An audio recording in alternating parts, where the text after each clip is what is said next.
Check 1 2, check 1 2. Okay, that's coming through. Alrighty. Let's get right in. It's been a fast week. I guess that's what happens as the year draws to an end. It's the 20th day of November 2022. The World Cup starts today in Qatar. I'd like to know who you're cheering on. Christmas is also just a few weeks away, and I know everybody is in a jolly mood. And this beautiful year of 2022 is pretty much done. But away from all the pressure of New Year's resolutions, I think the past 2 or 3 years have been, or have rather taught us to be grateful for those things that seemed to be significant before. And if we're talking about things that seem to be significant, we could be talking about things like just the air that we breathe. Well, speaking about breathing, it is a chill and beautiful evening here at CTC Conservation Center. And I'm joined by 2 awesome guests who have been on the podcast before, who you will get to meet in a bit. In today's episode, we will be catching up on what's been going on, some recent exciting news, as well as what prospects they've got here. If you're wondering what CTC Conservation Center is, our guests will tell us a bit more about it after the break. But in an earlier interview we did a few years ago, you should be able to find that on the podcast, but there's also a segment on YouTube as well. I believe CTC is conservation through commercialization. Our guests will confirm that later on. So just stay on. We will be back here to have this discussion and more after the break. What's up, guys? Welcome to the Jonathan Benaya podcast, a show that is wild, very wild. We try to put out a new episode every Sunday with discussions ranging around how to make the natural world a better place, creating awesome images, telling stories with words, wildlife films and photography, with occasional musings on sound and tech.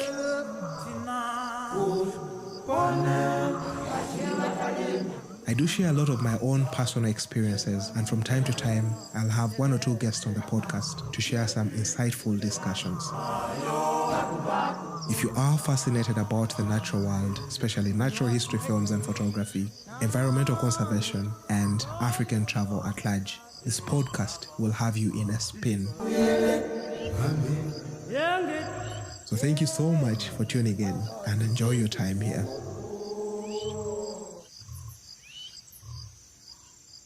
All right, guys, welcome back to the Jonathan Benaya podcast, where we talk the earth, images, wildlife films and photography, and occasionally music. Thank you all for tuning in for last week's episode on African travel, where we shared about the trending African destinations that tourists are choosing to explore in the new year 2023. In case you missed that particular episode, be sure to scroll through the episodes and listen to that particular episode after you're done with this one. But as I mentioned before the break, we are back here at CTC Conservation Center. That's the location that we are recording from. You might hear some dogs barking in the background. You might hear some natural sounds. But that's because we are in the presence of some unique species that are out here. So in case you hear some hooting, don't be scared. In case you hear a lion roaring, that's because we're just a few meters away from the lion enclosure, and we're having a good conversation with my 2 awesome guests.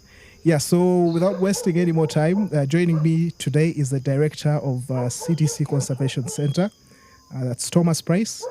And then on the podcast as well, we have Holly Olive Akello, who is a general manager here, but also an experienced animal handler. So let's dive right in, and I'll start with Olive. Welcome back to the podcast. Thank you, Jonathan. How have you been? I've been doing okay and just been busy with the animals. Yeah. It's good to have you back. It's good to hear. I think you can already hear the dogs barking in the background. Okay, we're trying to do a bit of we're trying to negotiate with the dogs to back a little bit quiet. Hey. Yeah. All right, guys. That that does happen. As I did mention, we are in quite a wild location, which is beautiful. It's the type of places I enjoy to be in. Yeah. So Olive, thank you so much for joining the podcast. And yes, Thomas, welcome back to the podcast. Pleasure to be back. And thank you for having us. Thanks for having us on your show again, on the podcast. Yep. I'm glad to see all the many developments. The last time I was here a couple of years ago, so many of these structures went up. I see a lot of work going on even throughout the day. Yes. Yeah, you must be a very busy, very busy man. Very, very busy. Yeah. We've been pushing and been extremely busy. Okay, well, interesting. Now, I heard that you received some new members just recently. The last time we were here, you had, were they only 4 lions? You had Ada, you had Nala, you had Sarabi, and Vera. And Vera, yes. Yeah. You also had a few golden cats. Yes. Is that right? Yes. You also had some savo cats. Yeah. Civets, Yes. hyenas, reptiles as well. Yes. Yeah. Yeah.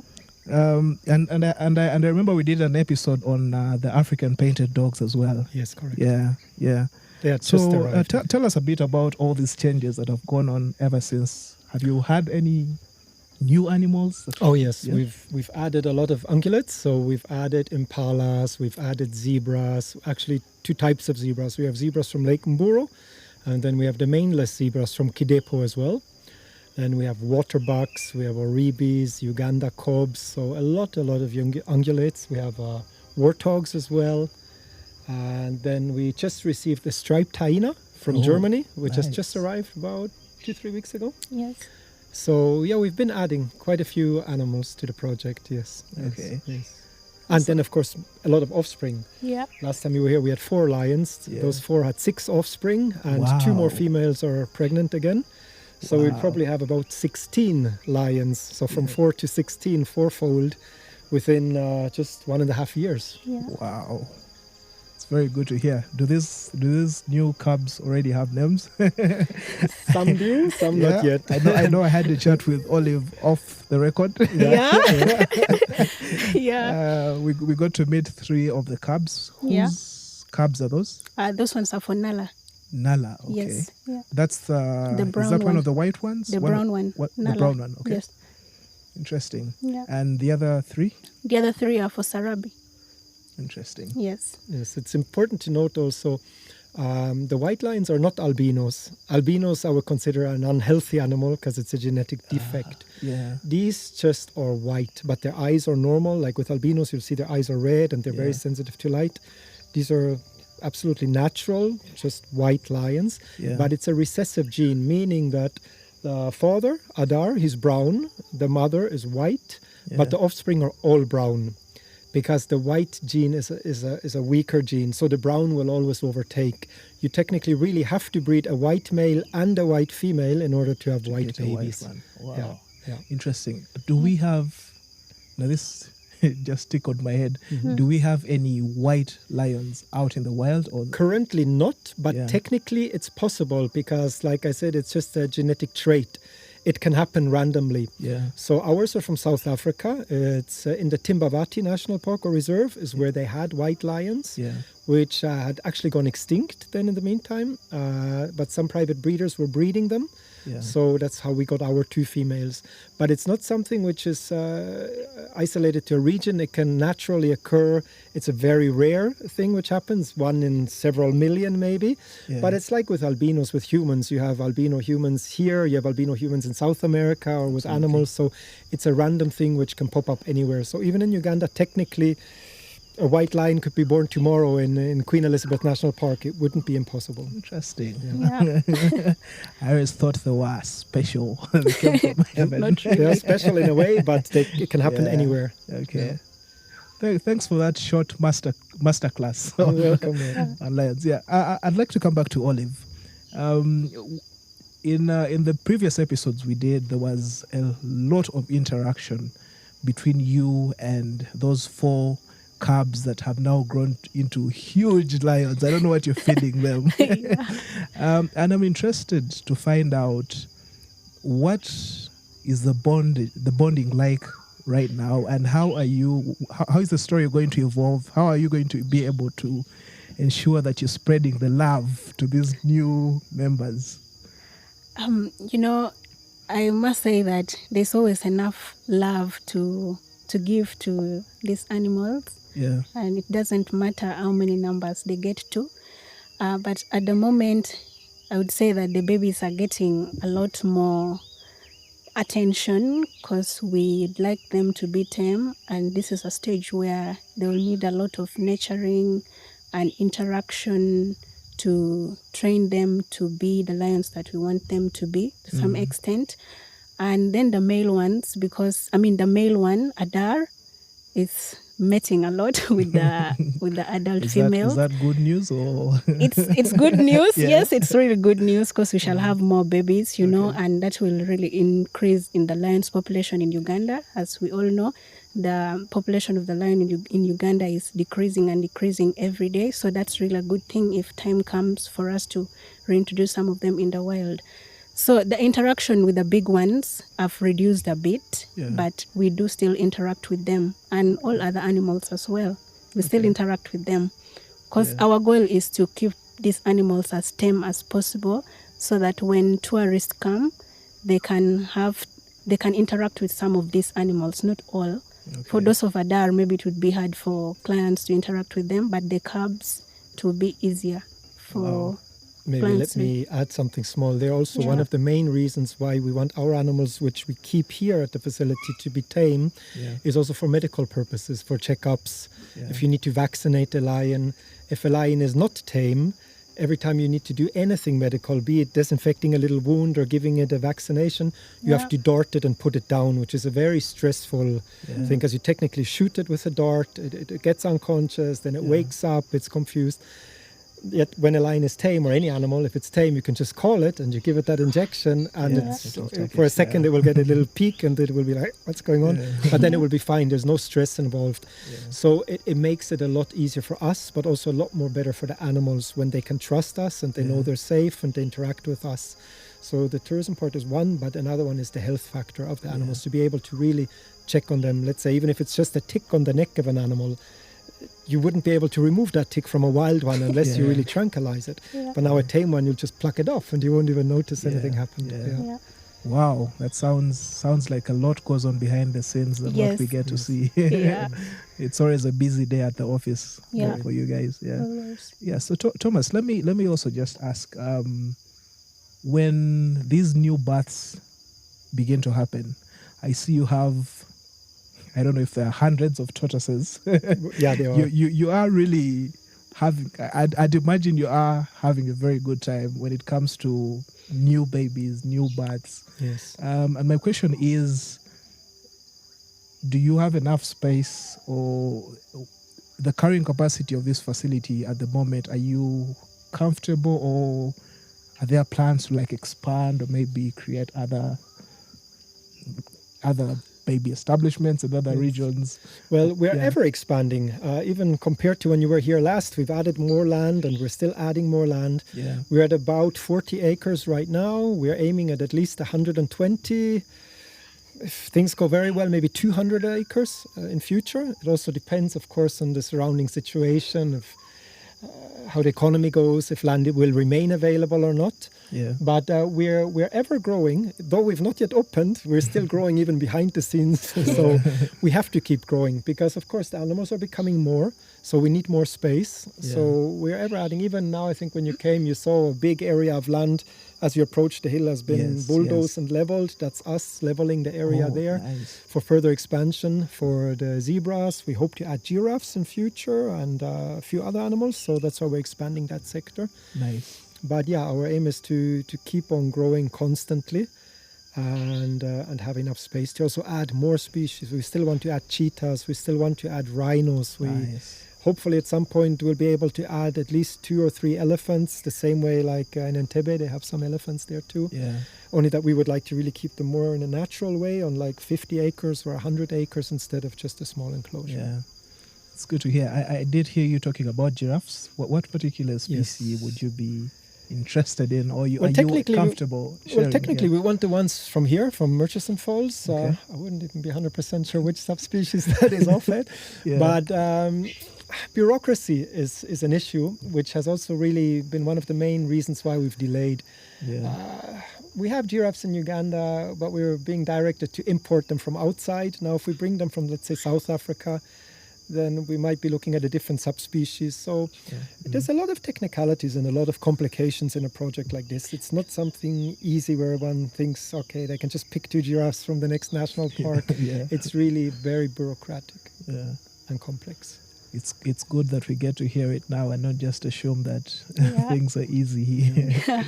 Yeah, Olive, let me just come back to you. I saw in the news that you hosted a delegation, tourism delegation I don't know if it's days or weeks ago. Yeah. And you also had the State Minister of Tourism, Wildlife and Antiquities here. How was that? How was that event, and what was it about as well? Do you mind sharing? Yeah, the event went so well. It was really a very good visit. And then as CTC, we wanted the minister to see what is going on here and also appreciate what is going on, plus some other official things. Yeah. Interesting. Thomas, let me come back to you. Sure. The last time I was here, aside from, of course, the many developments I've already seen, we said that this is a conservation center, but you had the idea of bringing in a tourism element. Yes. What's the progress with that? Do you know how soon you will be opening? Well, we planned to open a long time ago. We should have opened last year already. But like I said, some things, like some bureaucratic issues, are beyond our control. There's nothing we can do about it other than keep applying and keep pushing and trying our best. So there's some delays which we have no influence on, but we're trying. And others where we do have an influence on, like some of the infrastructure, which has delayed a bit. We are supposed to put up cottages, but it's all sort of interconnected. Once some letters delayed, and again also our progress here delays, because now you're building something which you can't open yet, so you rather use that money to buy more land and expand the facility for the animals. So it's all a bit interconnected, but we are getting very near now to the point of opening, where we already have some unofficial visitors, like the Honourable Minister recently, and the team of UA. And I think we'll probably by next month have the whole board of UA and the senior management plus the Minister coming again, from what was discussed in the last meeting, in order to resolve actually most of these small delays here and there, so that things can move forward. So all in all, also reflecting on the meeting which you asked Olivia about, I would like to say that we're very optimistic that we've received a lot of support from the government, mostly from the Ministry of Tourism and Wildlife. It's good to hear. And also some very good guidance from the Honourable Minister himself. So we're highly appreciative, and we think things are going in the right direction. Yeah. So we're very upbeat. Nice. That's nice to hear. Now, as we were driving here, I did see quite a number of settlements in this locality. And I was just curious, you know, when we're out in the national parks, we get to interact with quite a number of local communities. And I'm one of those persons that is always interested in finding out what relations there are with your neighbors. I don't know if that's something you'd be comfortable responding about. Oh yes, absolutely, and it's actually a pillar stone of this company is to be in good ties with the community and in support of the community, plus the community being in support of us, because we rely on the community for security, but also for labor. A lot of the community works here casually, and some of them even permanently at times. And even for the food, a lot of the food for the animals, like a lot of the greens for the tortoises we buy from the local community. So it's very important for us to be close to the community. And we also are aiming at some ideas where once we open, we'll supply the community around us, the direct community, with free electricity, free water, because we have our well. We're bringing piped water from national water now as well. We have solar systems here, heavy duty industrial solar systems, where we can maybe supply electricity directly, free electricity to the neighboring households, just so that the community also really appreciates and benefits from the project as well. And I think that's that's the whole thing behind our name, CTC. It's conservation through commercialization. There has to be a benefit to everyone, including the surrounding community.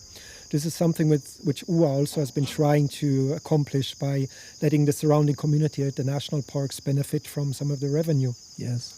And I think that's a very, very important factor, because you cannot tell people not to hunt or not to poach in the park anymore, yet they're also not getting anything to benefit from the park. So you're just technically telling them, stay at home, we're making the money and you be quiet at home.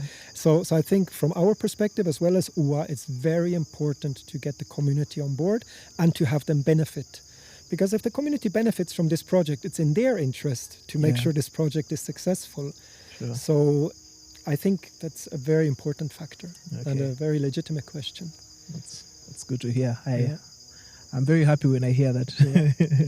Now I'm going to ask quite a, if I could call it a huge question. Sure. But I'll just pick both your minds. Probably start with Olive. This being a conservation organization, I guess the core of it is the conservation element. These other tourism elements come on as add-ons. Yes.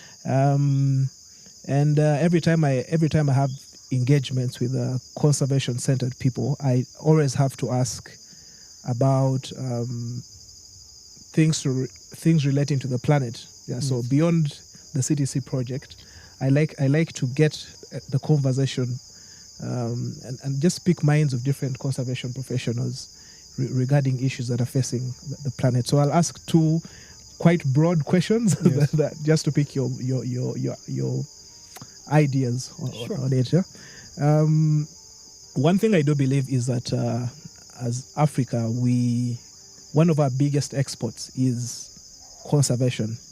Because quite a number of people know Africa for these incredible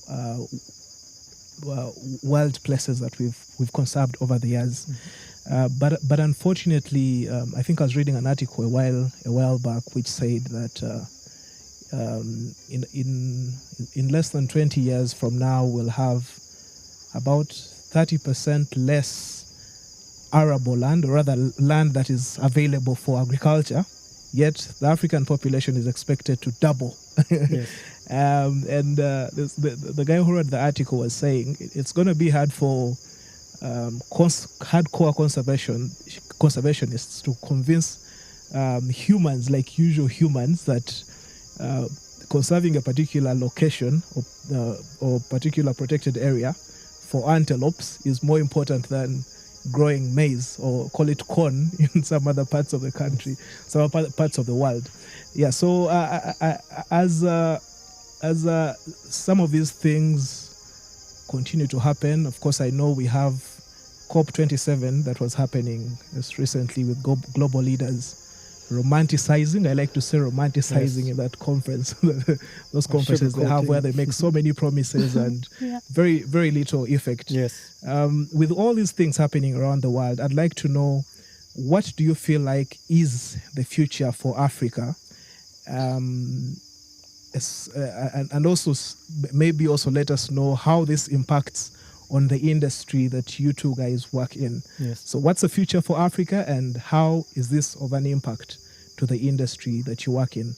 I don't know if we should go with Olive or Thomas first, whoever feels comfortable. Anyone, you can. I'll gladly take it first. Yeah. I'll let Olive follow. Okay. Well, I think that's a very, very important factor. And I think that's, again, exactly where it falls back to conservation through commercialization. And the commercial point is very important. Now, you have a lot of hardcore conservationists who say animals belong in nature and people should keep their hands off. That works as long as you have enough space and enough land. But that's now where the problem starts. The population here is growing very fast. People are becoming more and more. Land is becoming less and less. I mean, we feel it even right here at the facility. 10 years ago, there was nothing on this hill. Now people are buying land here. They're talking about building estates. And I mean, it's getting really crowded. And that's a general trend throughout the continent.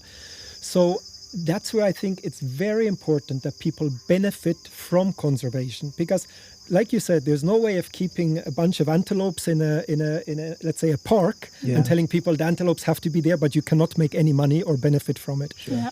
That's robbing people of the opportunity, and it actually will do the opposite. Instead of conserving, people will start hating that. They'll be like, those antelopes are taking space away from us. Yeah. But now if you tell people that, you know what, you actually can breed antelopes on your land, and then you can use them, sell them, or use them for conservation purposes or whatever, but farm them as you would be farming goats or something. It's what's been done in South Africa. Then people will conserve, knowing that they actually can make money by conserving, by keeping these animals, by multiplying these animals, and ranching these animals, where people now can actually have a ranch full of impalas and full of game, but they actually are making money from it. Because that way they benefit. It benefits conservation because people will be keeping these animals and will be multiplying them on their farms. So I think that is the most important factor, is there has to be commercialization or a benefit to the population from conservation. Otherwise, it's going to be very difficult in future. And as you say, I think the biggest challenge at the moment is population growth. It's a big problem because we're becoming more and more people, and there's less and less land available. And I think our worst enemy in the future is us ourselves. Like people are worried about, COVID or now Ebola. We're all scared of Ebola. Ebola killed a handful of, maybe 100 people. More people died of malaria in this month. So I think diseases and those things, or wild animals, people being scared of a lion, that they heard somewhere a lion killed somebody. I mean, how many people get killed by people? By a fellow. So I mean, if you want to be scared of something, be scared of people. That's the main threat to us ourselves, is us. So I think pretty much in a nutshell, that's what I think is our main challenge, is population overgrowth. Wow, that's a very loud and strong point, Thomas. Thanks for sharing. Olive, do you want to jump on? Yeah, just to add on what the director said, I think that if we focus more on having sustainable use of the natural resources, maybe we could still save the environment, and Africa could still have a good future. But if not, then one day we shall just wake up and the forest is gone because of overpopulation. Like these days, it's reducing. You just wake up and you find when a quarter of the forest is cut off, you wake up and the water is polluted, just because of high population, which is happening right now. And what the director was talking about, of influencing people to really love nature and participate in conservation, is one of the ways that we can help to reduce such negative impact on the environment and on nature as well. Yeah. Wow, those are two very strong points from the experts. We'd call them experts in conservation. I was talking to Hanji Bashir on, I think, 2 episodes back. That's 2 weeks ago. And he said one of our biggest challenges as a human race right now is this unsustainable consumption that we which will only get worse and worse the more people we are. Wow. That's a very good note to end the podcast on. So I'd like to get both of yours parting shots, and perhaps as you do that, Thomas, you let us know if you have any other future plans that we should know of, and also how people can keep tabs with CTC Conservation Center. So I think let's get parting shots from Olive first, and then we'll wind it up with Thomas. Yeah, I think it would be best if if the director tells us more of what we expect from CTC and all that, then I would be happy to share the tabs, like the Sounds like good. where people can get us. Sounds good. Well, all we can try to do is on a small scale, which we are. We're a private company, so we cannot change the world from here. But we can do our best on the small scale which we are in. So what we are trying to do is to continue grow and to establish East Africa's or tropical Africa's biggest conservation facility. Also as a tourism attraction, so that we really do attract tourists. Not only for our growth, but every tourist who comes to see CTC, he pays his visa fees, he uses transport, buys fuel, pays hotel, eats food. So any tourist which we can add to come to Uganda benefits the country in many ways. That's for the tourism sector. Now for conservation, we have plans where we're already engaging UA, where some of our lions which are born here can be reintroduced. They will have to be raised in a completely different way from the way we raise them now. Yeah. So those specific ones which we shall determine should go out for reintroduction into the parks, they'll have to be raised in a wild way. They have to know how to hunt, which is a very complex project. But we're already looking at it and already contacted UA about it to see how we can work on that. So Nice. I would say from our small point of view, what we can just try to do is the best to enhance tourism for Uganda as a nation and conservation for our nation, and hope that as many people as possible who will visit CTC will leave with more passion for conservation and for nature after having encountered some of our animals here, which also is one reason why we want tame animals, because we believe if somebody can interact with the animal, feed it or touch it, it's a memory which remains much more than just seeing an animal somewhere in a zoo in a cage. Yeah. So It's good to hear. And the point that you ended on about letting the people Interact. get to feel the animals. Yeah. Bashir was saying, Bashir from UA, I relate to, I keep on looping back to him because he's one of the recent conservation conversations we had on the podcast. He said that it's hard to get people to contribute their $1 to conservation. Yes. But it might be quite easy for them to contribute to maybe a religious cause because they feel that's central to their heart. But the more we get people to appreciate these wild animals, and the more we speak to their emotions, and then the easier it is for us to get that $1 from them to go also towards conservation. I think a very important thing which I would like to mention is also there's a saying which is the difference between fear and compassion is knowledge. And I would use the chameleon as an example. Can you repeat that? The difference between fear and appreciation is knowledge. I'll use the chameleon as an example. If you ask anyone in the village about a chameleon, they'll fear it. They'll say it's dangerous. But once you know about the chameleon, you will know it's completely harmless. Like a fish, it can't do anything. It has no poison. It could bite, but it has such little teeth that even the bite is not really painful. So that's the thing. Knowledge is what is needed. People fear spiders because they just fear them. But if you know more about them, you realize they're completely harmless most of the time. Same with chameleons. So knowledge is very important. That's where we hope that more people will come here in future. A lot of people will come here in future and will embrace that knowledge and know more about the animals, where they actually build up compassion for something which maybe they even feared before. Okay. Yeah. That's good. Yeah, so Olive, Yes.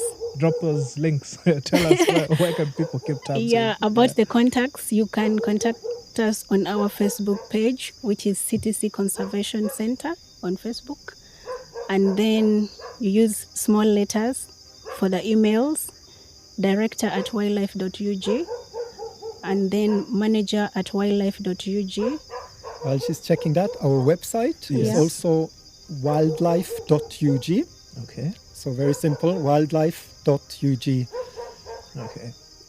And I think what we'll do is we'll link, if you're listening to the podcast, we will drop all those contacts and all those links regarding how to get in touch with CTC in the podcast description. So just head down to the podcast description. You will be able to get access to those. Olive, do you want to share the WhatsApp number? The WhatsApp number is +256 709 873 867. Just repeat that for us. The WhatsApp number is +256 709 873 867. Okay. Yes. Lovely. Well, thank you so much, Olive and Thomas, for joining the podcast today. And we hope to have you back in the future. It was a pleasure. Thanks a lot for having us, as always. I really appreciate it. Thank you so much for having us. Always a pleasure. Yeah.